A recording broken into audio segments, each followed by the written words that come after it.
The islands are important for the magnificent frigate birds as well. This is one of their main breeding colonies. The males compete for females in a curious manner, inflating their chests and appearing like large animated balloons.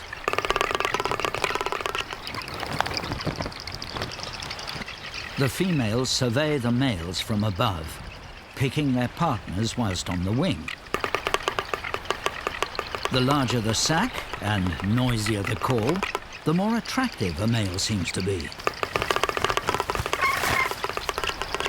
The chicks will not fly for 22 weeks. Both parents feed the chick, but after about 10 weeks, the male departs, leaving the female all the work.